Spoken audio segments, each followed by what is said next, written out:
What's up, YouTube world? Everything I'm about to say is my opinion and my opinion alone. Please don't listen to me. I have no idea what I'm talking about.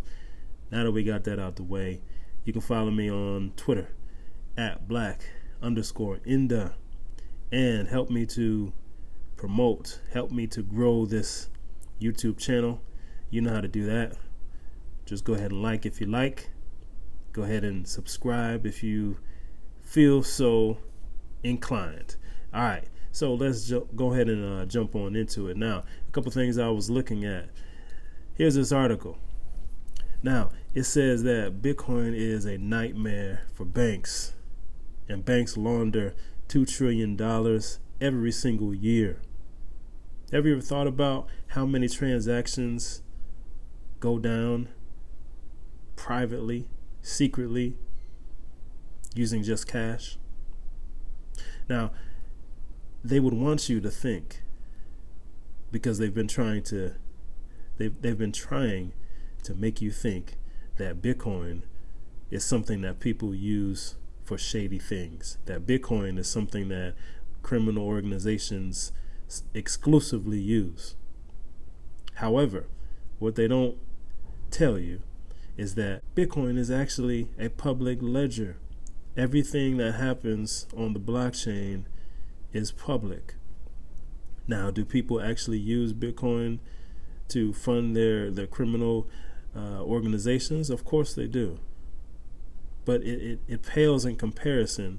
It pales in comparison to the banks. The banks are laundering $2 trillion. Do you understand how much money that is? $2 trillion.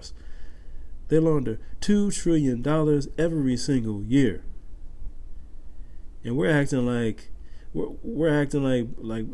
people are laundering money through Bitcoin at the same clip. It's not even close. It's not even close. So you guys got to block out all this noise in the media. Block it out. Don't allow that to cloud your judgment. Don't allow that to prevent you from using common sense. In other words, don't be an idiot. Don't be dumb and listen to that crap. The real crooks are the banks. The real crooks are the bankers. These guys steal your money. They steal it from you. And then they go and they invest it. They go and they gamble it. And when they win big, they don't give you any of the cut from the rewards that they get. They don't give you jack. Your money that you allow them to hold for you, it loses value every single year through inflation. What if you put that same money in Bitcoin? What if you did? Your money, your value is not going to decrease. Over time, it's going to increase. It's going to do the exact opposite of what cash does for you. These bankers, they have the financial system on lockdown, on lock. They don't want to let go of that control. So they're going to do everything that they can to make sure that you associate Bitcoin or cryptocurrency with nefarious intentions. Because they're criminals. They're laundering $2 trillion every single year. They don't want that to change.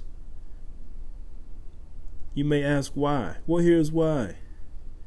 Bitcoin is a public ledger. That means that the transactions that take place, the transactions that go down, the exchange of value is on the public ledger.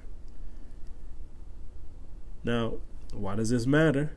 Well, if we think about it, they're laundering all this money in private already. We don't know what's going on. We don't know who is exchanging cash through banks. We don't know because it's private. Think about how many times you have received or given cash to someone or from somebody. Think about it. Think about all the times that you have exchanged cash value for some particular product or some particular item outside of a retail setting. You may have given somebody $100 for a tool or something. You bought a tool from your neighbor, or you bought a car in cash, or you gave a gift to somebody. Those are private transactions. Now, if we up the scale a bit and we think about these guys, these crooks who are exchanging value, quote unquote, let's just call it laundering money at the clip of $1 million, $10 million, $100 million, billions of dollars, all the way up to a couple of $1 trillion every single year. These private transactions, they're not going to exist in the world of cryptocurrency, because there's going to be some accountability that comes along with things like Bitcoin. They don't want that. So they're going to make it sound as shady as they can. And believe me, this accountability is not something that they want. And they're not going to take it lying down at all. They're not going to go down without a fight. That's for sure. They want to keep their control. They want to keep their foot on your neck. They want to keep their stranglehold over the whole entire financial world. But they can't do it forever. The writing is on the wall. The clock is ticking. It's countdown time. The dollar is weakening. This article here says, as millions of Americans celebrate the 4th of July, Trump has shown no signs of abating his economic war on the rest of the world. The latest in the Trump Twitter tirade has called for mass money manipulation to match what he sees other nations is already doing. Now, Mr. POTUS, Mr. Trump, likes to run his mouth. And when he ran his mouth about China and Europe pumping money into their systems in order to compete with the U.S. and said that we should do the same, well, he just injected some methamphetamine into the arm of Bitcoin. Bitcoin just got wilder. Bitcoin just got hyped up because of it. What's happening? Well, the dollar is weakening, and this is good for Bitcoin. Think about this. Not even 10 years ago, you could get 100 Bitcoin for $1. Now, what does $1 buy you?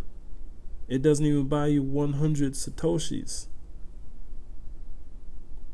Bitcoin has totally changed the game. It's totally flipped the script. And it's going to keep going. It's going to keep going.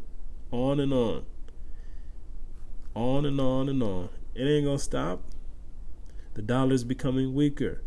Inflation is stealing the value right out of your pockets. As soon as you cash that check, your money is worth less. And with inflation, it's worth less next year, and the year after that, worth even less. However, Bitcoin is continuing to increase in its value. If you're not in the game, consider whether it's the right idea, the right thing to sit on the sidelines instead of just jumping in and getting into the game. It's going to change the whole entire financial world. And some argue that it has already. You need to be able to put your money somewhere where you know it's going to grow, and stop letting these banks steal your money, your hard-earned money. Now, if you don't have somewhere to store it, I recommend storing your cryptocurrencies on a Ledger Nano. If you're interested, go ahead and use the link that's in the comments. And as always, be safe, be smart, and until next time, peace and love.